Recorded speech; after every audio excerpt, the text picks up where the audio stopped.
everybody. I think it's quite difficult to speak again about WeChat after a master class and almost 2 days. So I try to not repeat what has already been said and probably focus more on how we can use WeChat in the physical boutique or still existing physical boutique to be able to engage with the customer. So probably before starting, a couple of words about me. As you see from my gray hair, I was born before Google and Tencent. Still, I'm working in the digital ecosystem since more than 20 years. I had my own agency, and hopefully I survived, and the agency also survived. And after working on the agency side, I moved into the serious business, first on advertising and media, then financial services, and since 10 years I'm working in the luxury retail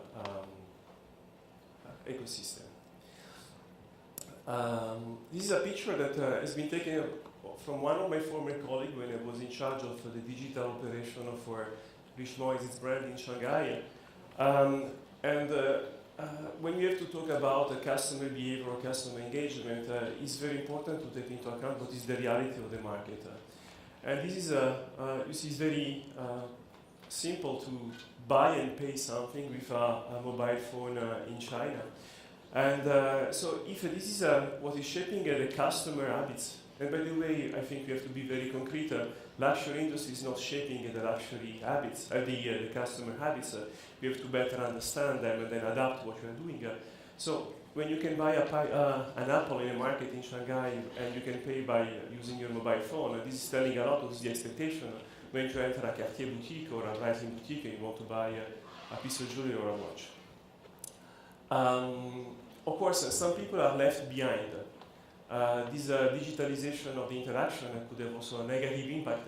This is a video, I will not play the video, but so this person doesn't know how to pay using his mobile phone. So he's claiming in the store that he wants to pay cash, if not, he will not buy. And again, this is something interesting because I read some article in terms of regulations coming up also in China to be able to not only promote this very digital way of paying.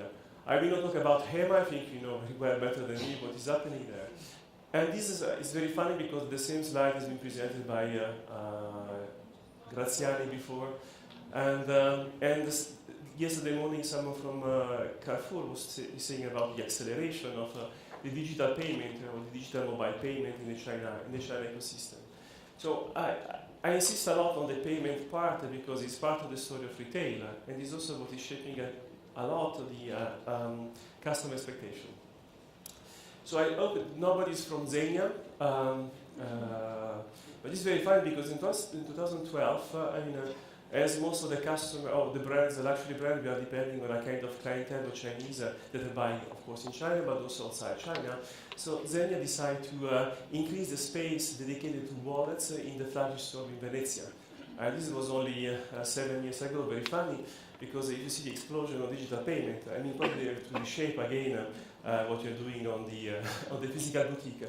I'm saying this because all these trends, these changes have an impact not only on the way you engage with the customer, but also the way you manage or you think about your physical presence. So the boutique is also getting impact by an important change that is happening very fast.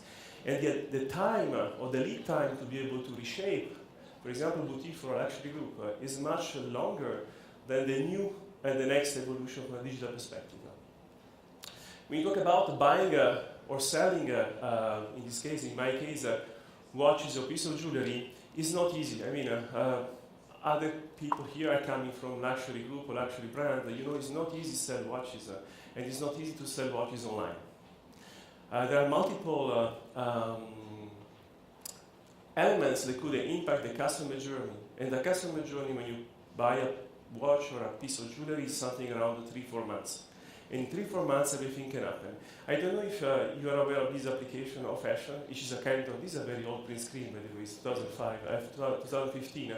Of fashion is a typical digitalization of the classical Daigou business. So it's nothing more than simplifying the life of a potential customer who is looking for a product, buying, of course, in this case, outside. I will not get into the detail, but this application is everything about empowering the customer. So I'm sitting on the sofa, I'm playing with my mobile phone, and I can get the best deal for the product I'm looking for. with all the warranty that what I'm getting, that will be imported to me in China, is an authentic product. Nothing very special. I mean, today this application does not exist anymore. I mean, it exists into our WeChat mini program. So it was also an evolution. But it's very easy to, for the customer to get lost in the customer journey.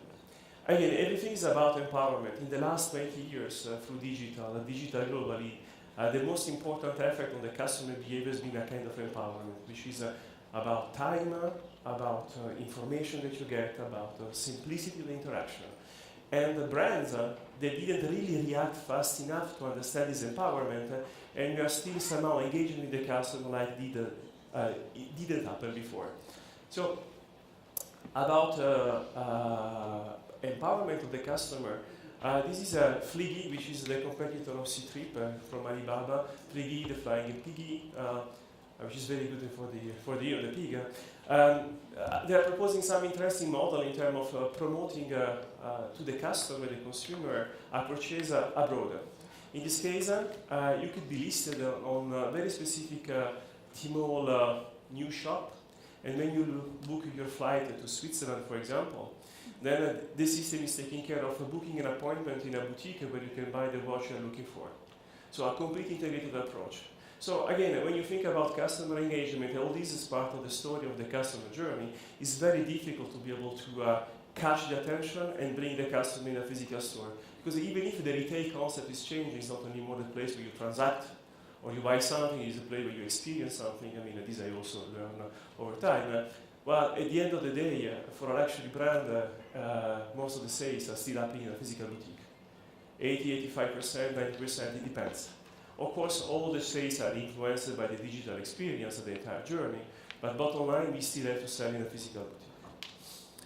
When it's about empowerment, this is also a picture that is coming from Asia, not from China. It's in the subway of Seoul. And these are plasters that are on the sliding doors of the subway. So normally people, they commute quite a long time in Korea. Not only in Korea, of course. But here they can shop simply by scanning the QR code that is appearing below the product pictures, and they get delivered before they get home. But I want to say, I mean, normally the commuting is 1 hour and a half in the suburb of Seoul, which means that normally what in the past they had to run home and then go shopping and bring back, so losing time. And with these, they can just buy, and when they come home, the delivery is just in front of the door.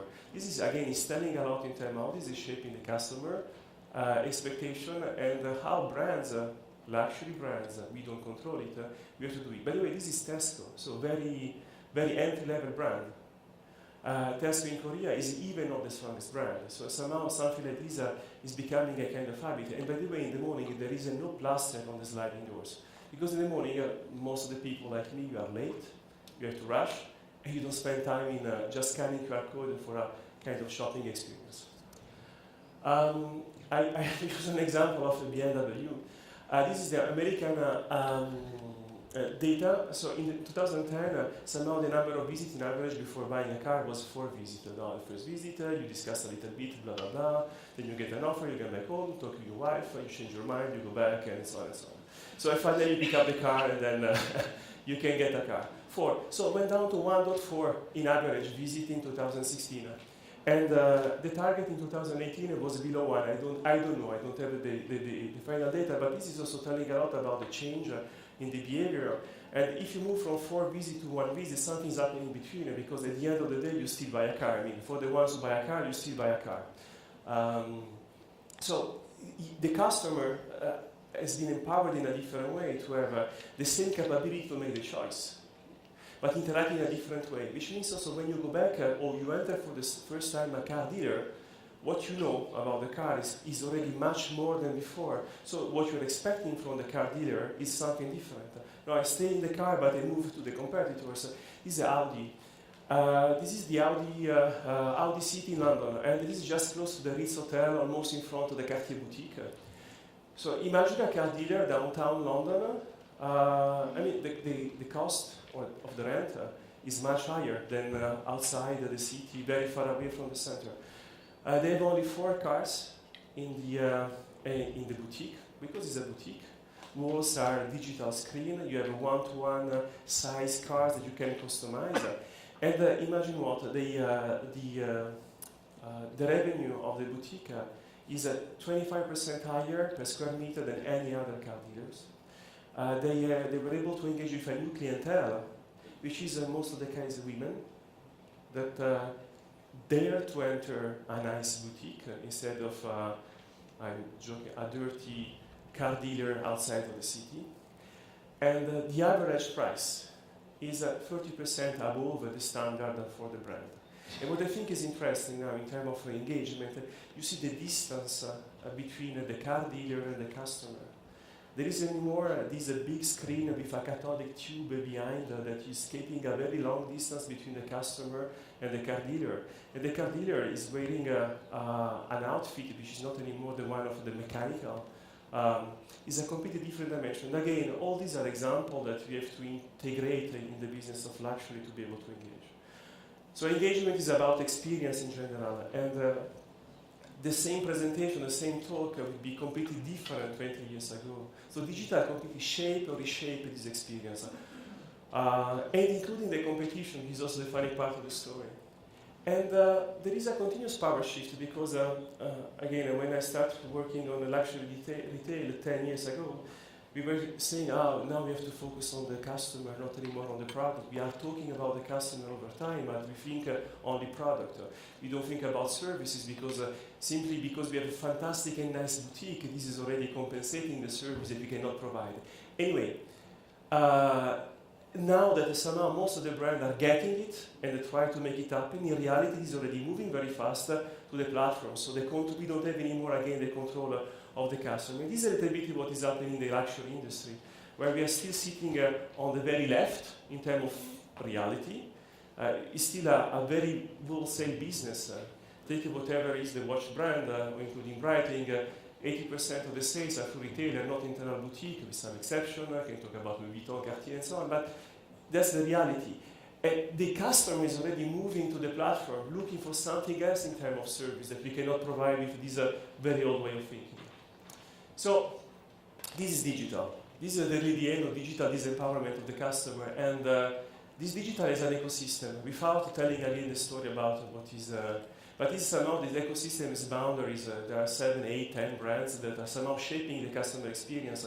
When I was saying that the luxury is not shaping the customer experience of the luxury customer, but is a different reality. We can still think about what kind of product we want to sell, but we cannot decide anymore where we sell it, the way we sell it, and the way we engage with our customer. Those gentlemen, those brands are shaping this, and they shape it because they have money. I mean, if more than 3,000, today should be more for 4,000 billion of capitalization, they can decide to change when it's Christmas. I mean, they can decide a new date. And by the way they do it, if you think W11 or the Premier Day of Amazon, is what they are doing. And this is also something that you have to take into account. So somehow they own the way customers connect to brands. So we are dependent on the way they will propose solution to the customers. So if I jump back into China, you can find thousands of these very funny representations between the ecosystem. Just to be very concrete, and very pragmatic. One side we have 500 million consumer, and then on the other side we have 1 billion of active users, which is not the same. So from a brand perspective, we have to be taking into account this reality. We have consumers and users. So what we decide is to play with the consumers, but focus on the users. So when I mean play with the consumers, we activate our Tmall store. And this happened a few months ago, it was in November last year. And we also went live, we are listed on Luxury Pavilion. I would like to tell you that we are selling thousands of watches per day, but that's not the truth. We sell few watches, of course. But in all fairness, we are there not because of the objective of selling first. The new demography, the new customer of the brand, the one that will be buying, I hope, our watches in the next few years, they are building their understanding on this platform. So we cannot escape it, we are just to play with the code and be very efficient in what we do. To conclude about customer journey, I mean, I've been through, in the last 20 years, a very funny exercise about trying to map, trying to count all the touch points, playing with a lot of post-it with different colors, which has always been a very interesting experience. I would say also quite an expensive experience from a brand perspective. The bottom line ended up always to the same very basic, let's say, path from consideration to the advocate in the end. Well, if you count the most important touch points, which is something around 20, there are part of it are physical, part of it are digital. This is the way we analyze it. And the question is, okay, we're talking about data, but our companies are really capable to use data. Someone yesterday was saying, we cannot connect with our CRM and so on and so on. Yeah, I understand that. We are collecting more and more data, there is more and more technology, we have less and less ideas.